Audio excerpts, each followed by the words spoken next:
Alright guys, we have a 2013 Chevy Spark and we are going to seat the torque converter. I'm going to show you what you're trying to do lining up the torque converter.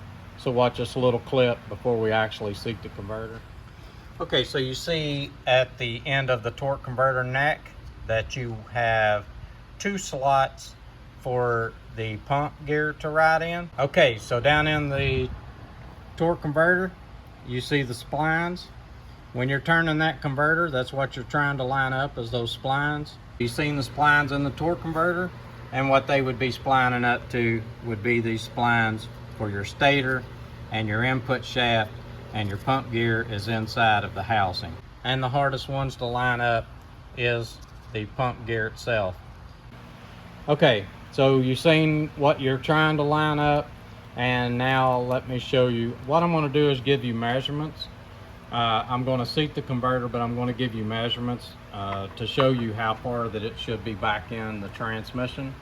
So I got a straight edge across the transmission, and I'm not going to call out any measurements, but you can see there about where it's at on that tape. And we're going to come into the pilot, and you can see where it's at on the pilot. Now guys, whenever you're seating a torque converter, you'll want to make sure that we're going to clean this pilot up before we start it back. You'll want this to be really clean, and you'll want to put a little grease on it or a little assembly goo, something that'll just make it slick when it's going back in there. Also, on your torque converter bolts, make sure that when you use the torque converter bolts that they are the ones that came out of the old transmission, or if you're installing a new transmission, make sure that you use the torque converter bolts that they send you. The reason this is important, I have another video, I'm going to give a link at the end of this one, that will show you that if you run the wrong bolt back in this hole and it bottoms out against the back of this torque converter, how easy it is to destroy your torque converter. So you'll want to make sure that you use the right bolts. Also, on the transmission going up against the engine, you'll want to make sure that your dowel pins are in there. This transmission has two dowel pins. One of them is here and one of them is up here at the top. Now what your dowel pins do is they hold the transmission from cocking sideways. So if you don't have a dowel pin, then your transmission is not going to be true to the engine.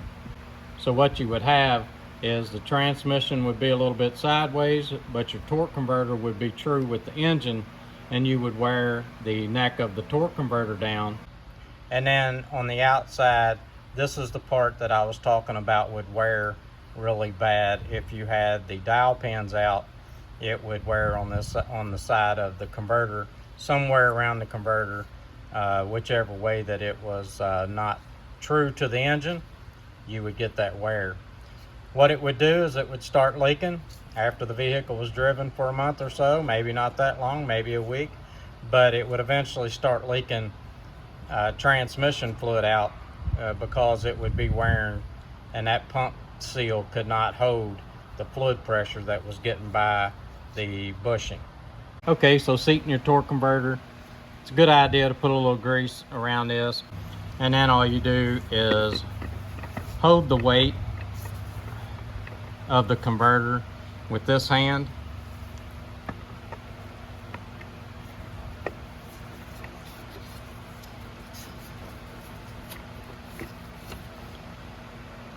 Okay, so what you do is you hold the weight of the converter with this hand and you just slide it back and you work it just like that. Now I always tell people to wear gloves when they're doing this, because if your hand slips off and it hits this edge, it could cut you. It seems like the smaller the converter, the harder they are to start. So we went back a notch right there. We don't talk about notches a whole lot. I'd rather you go by the measurements.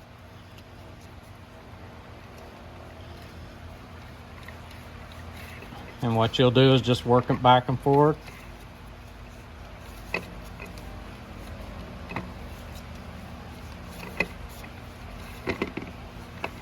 Until it goes back like that. Now when I get close to the end and I feel like it's going all the way back, I will stop and I will grab the sides like this and I'll just push it in until I hear that noise. That's all the way back. That's where your torque converter should be. That's all the way back. I'm not calling out the measurement. I'm just letting you look at it so that you can go by this tape measure. We're going to get this up in there. We're going to show you how freely that this torque converter should spin once it's in the car, once we have the bell housing all bolted up. We're going to show you the spacing on it if we can get enough visual on it, because this one's kind of closed in. Okay, so we have the transmission installed. We have the bell housing bolts bolted up. And what we are going to do is check our torque converter. Of course, we've been checking our torque converter as we was bolting the bell housing up, but we want to show you how this torque converter should look once you get the transmission installed. So I'm going to reach up in here and try to reach up in here and turn this torque converter. You can see that Cody is just turning it with one finger, and you see how easy that it's being turned. That's the way you'll want yours to turn. You do not want it to be tight. If it is, then you need to back the transmission off of the engine and reseat your torque converter. If you don't, you're liable to break your pump, and you do not want to do that. So just make sure that your torque converter spins freely, just like this one does, and you'll be good to go. So we're going to finish this project up and send this vehicle back to its owner. This is Codeman Zato. Please like and please subscribe.